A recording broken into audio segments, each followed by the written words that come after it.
at that time, I did not understand when you lose a mother so early, the implications it would have had on your life as a young child, because at the time of her passing, I was 6 years old. So I did not fully understand the implications that it would have caused. However, at my grandmother's house, we had to live by our grandmother's rules. My grandmother's rules, she had her rules. She was very big on discipline us, and we had to abide by her rules if we wanted to stay in her house. I remember she did not have a stove, so she would prepare her meals on a pot in a fire hearth. I remember those lovely muffins, sweet, sweet, sweet, sweet. I remember we having to sleep on grass bed because there were no beds. I remember the larder. I remember we not having electricity, so we had to, our light was by night by lamp, and all the other things that she would have instilled in us. And I remember clearly, as a strict disciplinarian, we could not pass and look into anybody's face. We had to be mannerly. We had to say good morning, good evening, whoever the person was. And I remember clearly one occasion where we passed Miss Bartlett and we did not speak. At the time, there was no telephone in my grandmother's house. So I do not understand how my grandmother got the message so quickly that we did not speak to Miss Bartlett. And she waited cautiously on us until we went to sleep that night. And she woke us up in the middle of the night with some really, really, really hot licks. And she always said, manners maketh man. I remember clearly too, my cousin who resides now in the UK, in the United States of America, he had approximately about 60 sheep. So we were tasked with having to carry out those sheep. So one morning in particular, my siblings and I, we decided that we are not taking those sheep anywhere. We are going off to school. And we left those sheep in the pen. And we dressed, we went off to school. And during the school praise, out of the glimpse of my eye, I saw my grandmother at the door with a whip in her hand. And the others would have seen her too. And I do not know who got through the door first, but let me tell you, we as you would say, we scratch off. High speed. School breaking down with laughter. And my grandmother trailing behind us with her whip in hand. And we had to take those sheep to the pasture. I eventually moved on then from my grandmother's house to my brother's house. And he now deceased. And life there was okay. But eventually, my sister, one of my siblings and I, we got into a brawl. I ended up getting injured, and then she was asked to leave the house. But my kindly neighbor, she knew the way how I always carried myself, and she asked me to come and live by her. And that was the first time that I really experienced what true love was all about, because I saw it displayed on a daily basis within that family. I knew what love was about. I knew I got to understanding how to instead of prolonging brawls, the word I was looking for, how to manage yourself in terms of with siblings. I realized that that was really what was missing from my life. And then I began to get really overwhelmed and depressed because my mother, I kept saying if my mother was alive, I would be able to experience some of that love that she would have shown us. And then eventually, I after 2.5 years there at that family, I moved on. I went over I was helping another family, and then when one of those family members died, they willed the house to me as a goodwill gesture for taking care of that family member. And then that is where I acquired my first home at the age of 21, I think it was. And my younger siblings then, I had asked them to come and stay with me. Eventually, some of my siblings moved on. I remained over there, and my first job then was at one of the electronic firms in Christchurch. And there were 3 shifts. I was on the 3 to 11 shift, so it means then that I would have to take the last bus from town, and that is where I met my husband. I met him on that midnight bus, and at first, I was always a quiet person, quiet demeanor, don't like any fussing up, and then I met him, and we used to have conversations on that bus. And at first, when I saw him, I marveled to myself, oh, what a lovely young man. Good looking, nice looking, and those eyes, he has some really attractive looking eyes. So I think that's what caught me. And that is what, I think that's what caught me. So, caught my eye. So then we would have conversations, and we would go for, little meals, etc. He had a motorcycle. Foreign then, after that, then he had a motorcycle. And then we would travel on the motorcycle. But then I realized that a few years after, or quickly after that, he asked me to marry him. And I was so excited. I did not ask questions. I just wanted to have a wedding band on my hand. And I was already forewarned, or because person that would have known him, would have known that he had this aggressive behavior. But I did not want to hear about no aggressive behavior. I was in love, and I intended to marry this man. So we married him. The relationship wasn't that was okay. But then during the years now, I realized I saw the aggression then coming out. And he would start with one lash, and then another lash, and then another lash. And I remember clearly, and this was when I had the opportunity to move on.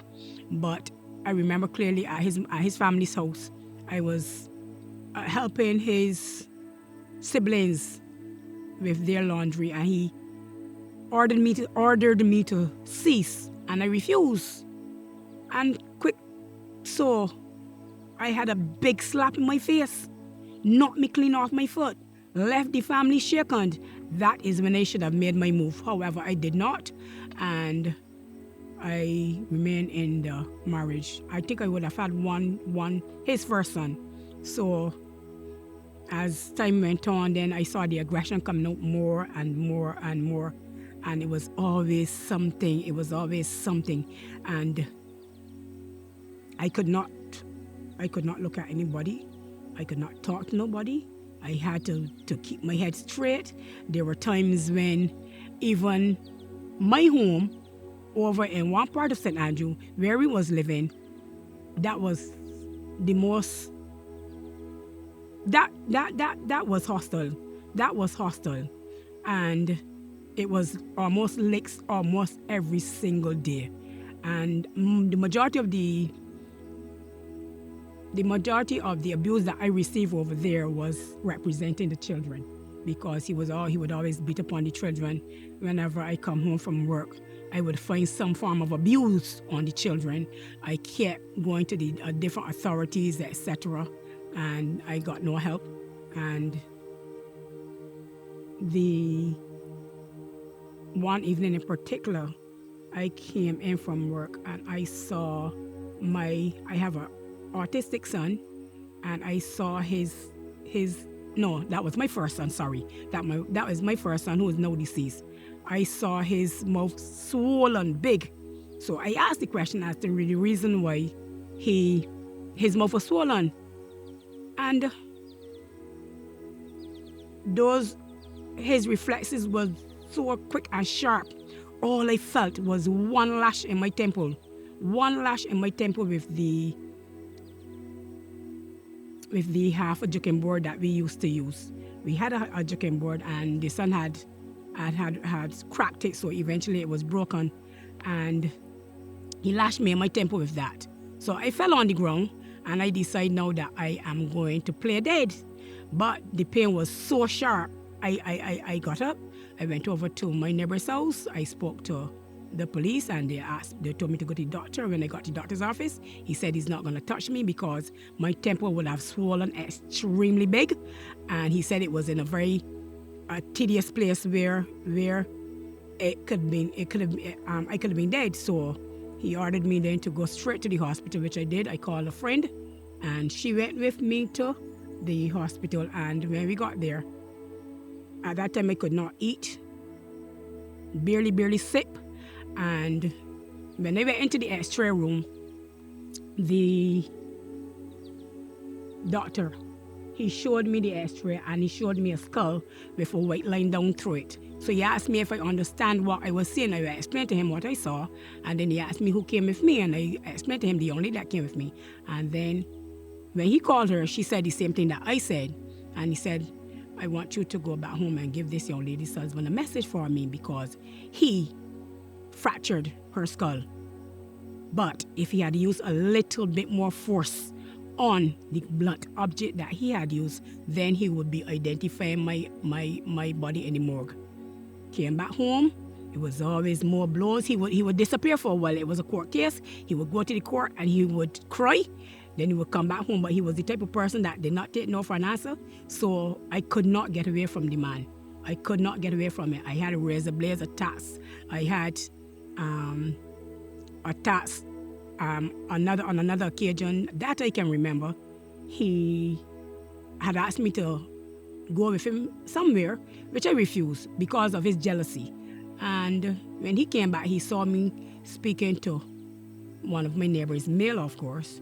He dragged me into the house, burst my face with a cuff, and his fingernail cut my eye. So my whole eye was bleeding. When I went to the QEH now, the doctors now were trying now to fight to save my life, my eye, because of the amount of blood that would have gathered at the back of the retina, at the back of my eye. And back home now, and you might ask me why I still remain with this man, but you would have to be in my shoes to understand that this man was, I don't know, probably crazy, because he was hell-bent on killing me. Because he said, if you left, you're dead. If you stay, you're dead. So you make up your mind. So I stayed really and truly because of the children, but that was all of this was abuse was in my house over in that part of St. Andrew. However, I got rid of him for a little while, and then after he had damaged that house that I was living in, and then I religiously built back a 4-bedroom home for my boys and I, 14 by 24 by 56. And I don't know where he appeared from, but eventually he came back, and more torture. So I left then and I went to Miami for just a little under a week. When I came back, I saw just the house simmering, and just the foundation. It was alleged that he had burnt it flat to the ground.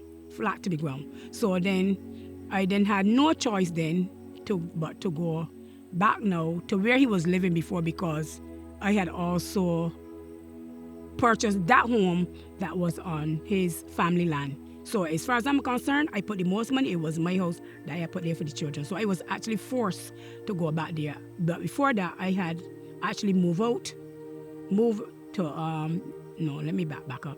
I had after he went back there, he cooled down for a few months, and then the abuse started back up, horrendous. So I left then, pack up, and I went to my sister's house.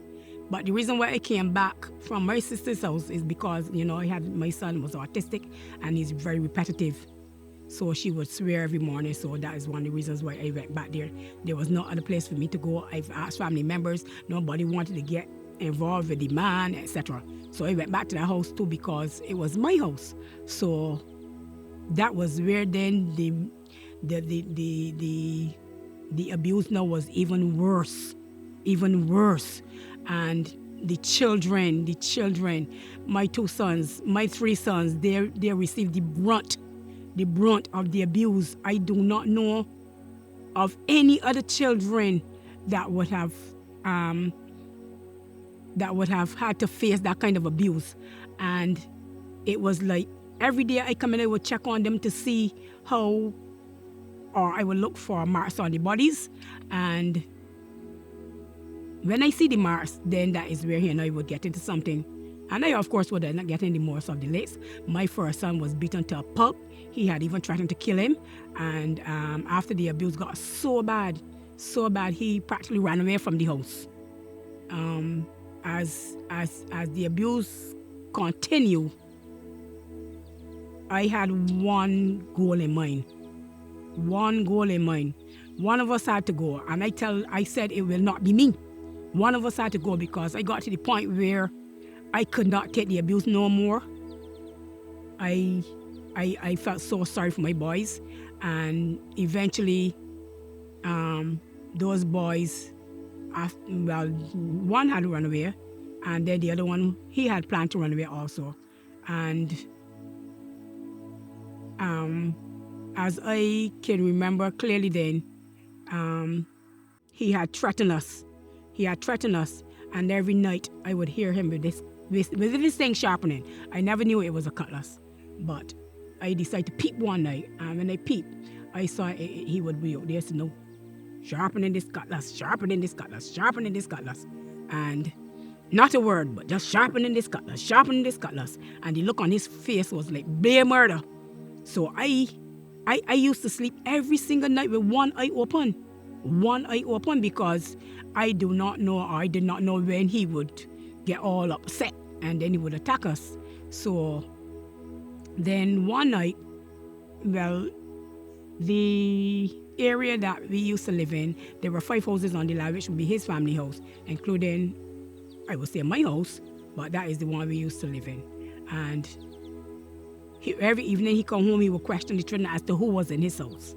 Nobody could come at his house, no brother, no sister, but he was the only one up there at the time with a television. So, they just came over and we sat down. We had a little TV.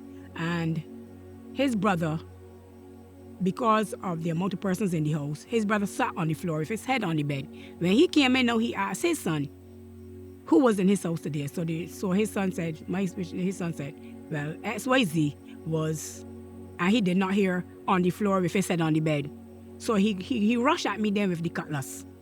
And this small audible voice said, call me by name. Please do not open your mouth. Do not respond. When I saw the blade of the cutlass, it was whiter than rice. Had I opened my mouth and put up my hand would be gone, neck would be gone. So that audible voice, today I'm so grateful because I know God, I had a guardian angel all that time. He left then and he went and threatened his brother. And after his brother refused to respond he left and he came back home and he was there all night with that cutlass. So I did not sleep at all that night. He had said then that I will not live to see the 25th of December 1997. And then I don't know, the enemy then probably got into him and he brought it down to the 12th of December. You will not live to see the 12th of December. And if you live to see the 12th of December, you can thank your lucky stars. You will not live to see. Nobody will get you. You will not live to see. At that time too, we had all of these Canfield murders, all these suicides. And everybody was, it was like calling me every time they hear about this body get killed, etc. So with the cutlass attack and the threat, when I got home on the 12th of December, that night time, he came in about 5 o'clock that morning. I said, good. So at least I'm still alive. And during the day, he had asked us to come and go for a drive. So I said, this man threatened me last night. Why am I going to go with a drive with him? But somehow I still went now. I got the threat and we went now. But all during that day, everywhere he stopped, he was saying, let me take this drink with you for the last. All of his friends, let me take this drink for you for the last. Let me take this drink with you for the last. Just give me one shot for the last. And then when we got home then, he had left to go to a wedding with his brother. He wanted to take one with his son too, but because he was running late, he went along. And then about approximately say about 9 o'clock that night, there was a knock on the door. And his sister, this young man that I knew came, he said, well, your husband was in an accident. And his sister then came. They knew. I believe the young man would have told them, but nobody told me that he was dead. So when I got to the place where the accident occurred, it was one of the most, I don't know, I've lived so long with that image on my mind. It was horrific. It was horrific. Because the car was coming north, his brother was in the left, in the passenger seat. So he was driving. And automatically, normally, if the car is going north, it will hit on the left. But it hit on the right, turn over on the top and mash him up. So when I did a closer inspection then of him, I just saw him, in the form of a queue. So when the authorities came to take him away, etc., when they asked questions, they said that his neck was broken, his back was broken 3 times, his leg was broken 6 times, 3 and 3, his hands were broken 4 times, 2 and 2, and all of his inside, his intestines, everything, the liver, everything, they move out of space, move out of their normal places. And that was although he was although he was he treated us so badly, I still felt really, really, really, really bad. My task then, after all was over with the burial, etc., my task then now was to try as a single parent to rope those boys back in so that they could become good citizens. But most of the times, well, it didn't happen. Where I should have had received counseling for myself and those children because of the traumatic experience that we had faced, I did not do that. My goal then was to continue to look after them, make sure they get everything, etc. But that was, I think, was the mistake that I made. So then those boys started to show a lot of aggression, fighting among one another, fighting with this body, the same the same thing that they saw in the home, they were exhibiting all of those behaviors, etc. Eventually, they went their own ways and they caught up with smoking. And one of the things that I always say is that sometimes people, they tend to judge so quickly. They do not know what is going on in your home, but when they see these children behaving erratic and still there, try to find out what would have caused it, they are ready to judge. They are ready to judge. And those boys that I call them my boys, those 3 boys receive some of the most horrific abuse that I've ever experienced all my life. I never thought that I would have gone through something like that. Okay, eventually I tried to build back my life, and I tried then I felt really embarrassed and shameful even walking the road because I didn't know who to talk to. Everybody was like snickering and laughing and talking, and so I didn't have any friends. But anyway, we had a opportunity that came up for me to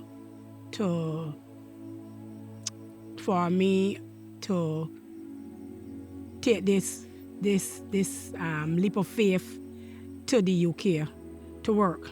And I figured, the boys now would be, be all right. So I would go. So I did went for 3 years. Then when I came back, then, there was something missing.